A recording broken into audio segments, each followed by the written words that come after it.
నమస్కారం. నేను మీ అడ్వకేట్ కోటంరాజు వెంకటేష్ శర్మ. చట్టం ఏం చెప్తుంది?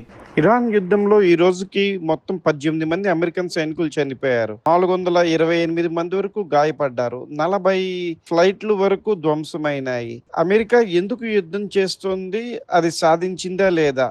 అది ఈ వీడియోలో చూద్దాం. ఇంత ఖర్చు పెట్టి ఇన్ని ప్రాణాలను పొట్టన పెట్టుకుని అమెరికా సాధించింది ఏమిటి? $1 ట్రిలియన్ ఖర్చు పెట్టి మరి అమెరికా యుద్ధం ఎందుకు చేస్తోంది? అందరూ అనుకుంటున్నారు ఇరాన్ అణు కార్యక్రమానికి ఆపడానికని, ఇరాన్ సైనిక శక్తిని దెబ్బతీయడానికని, ప్రాంతీయ భద్రత బలోపేతం చేయడానికని, ఇరాన్ పాలనను బలహీనపరచడం కోసమని అందరూ అనుకుంటున్నారు. వీటిల్లో అమెరికా ఏమేమి సాధించింది? ఇరాన్లో అణుస్థావరాలు అయితే దెబ్బతిన్నాయి. అంత మాత్రాన అణు కార్యక్రమాన్ని వాళ్ళు ఆపలేదు. ఇరాన్లో కెమేనీ నాయకత్వాన్ని అంతమొందించాలని చెప్పి అనుకున్నారు. కానీ కెమేనీ కొడుకు ఇప్పుడు బలమైన నాయకుడిగా తయారయ్యాడు. అతని పేరు తెలుసా మీకు? అతని పేరు మొస్తఫా ఖమేనీ. అతను కొత్త సర్వోన్నత నాయకుడు అయ్యారు. ఇప్పుడు అధికార మార్పిడి సాఫీగా జరగలేదు. వారు అనుకున్నట్టుగా ఇరాన్లో ప్రతిపక్షానికి ఎక్కడా అర్థవంతమైన సహాయం అందలేదు. ఇంకా విప్లవ దళాలు ఐఆర్జీసీ ఇంకా శక్తిమంతం అయ్యాయి. వారి పాలనే కొనసాగుతోంది.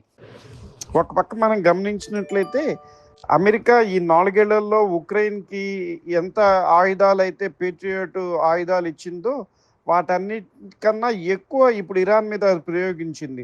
ఒక్కొక్క పేట్రియాట్ ధర ఎంతో తెలుసా? $40 లక్షల. కానీ వాటిని కూల్చేందుకు షాహిద్ డ్రోన్ వాడుతున్న ఇరాన్ వాళ్ళది $50,000. అంటే 80 రెట్లు ఖరీదైన ఆయుధంతో చోక డ్రోన్తో కూల్చడం.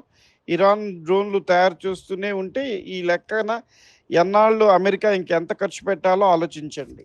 మనం గతంలో కూడా ఆఫ్ఘనిస్తాన్లో కానీ వియత్నాంలో కానీ ఇట్లానే అమెరికా యుద్ధం చేయటం, ప్రతి యుద్ధంలో ఓడిపోవటం, మళ్ళీ తిరిగి రావటం అలవాటు అయిపోయింది అమెరికాకి. ఎందుకు చేస్తుందో తెలియదు యుద్ధం, ఏం సాధించాలని చేస్తుందో తెలియదు. దౌత్యంతో పోయేదానికి ఇరాన్ వాళ్ళని ఇప్పుడు రెచ్చగొట్టి అటు అణ్వాయుధం కార్యక్రమం ఆగకుండా అణ్వాయుధం కార్యక్రమం ఇంకా వాళ్ళు ఎవరికి తెలియకుండా స్పీడప్ చేస్తున్నారు. అమెరికా సైనికుల్ని, అమెరికా ఆయుధాలని అన్నిటినీ కోల్పోయారు. కానీ వీటన్నిటి మధ్య ఒకళ్ళైతే చక్కగా బాగుపడ్డారు. ఎవరైతే డిఫెన్స్ డీలర్స్ ఉన్నారో, డిఫెన్స్ ఫ్యాక్టరీస్ ఉన్నాయో వాళ్ళందరూ కూడా భారీగా లబ్ధి పొందారు, లాభపడ్డారు. మరి కాంగ్రెస్లో ట్రంప్ ఇప్పటికీ $1.3 ట్రిలియన్ ఇంకా యుద్ధానికి కావాలని చెప్పి అడిగారు. అవి కూడా ఇస్తుందా కాంగ్రెస్? ఇవ్వదా? ఒక పక్క CSIS నివేదిక ప్రకారం ఒక ముఖ్యమైన హెచ్చరిక ఇచ్చింది. ఇరాన్ యుద్ధానికి అధిక డిమాండ్ ఉన్న మందుగుండును మళ్లించడం వల్ల ఉక్రెయిన్, పశ్చిమ పెసిఫిక్, చైనా, తైవాన్ ప్రాంతాల్లో అమెరికా సన్నద్ధత బలహీనపడుతుందని, 2026 ఆర్థిక సంవత్సరం ఉత్పత్తి వాడకాన్ని కూడా భర్తీ చేయలేదని, అంటే ఒక చోట గెలవడానికి అమెరికా మరో చోట బలహీనపడుతుంది.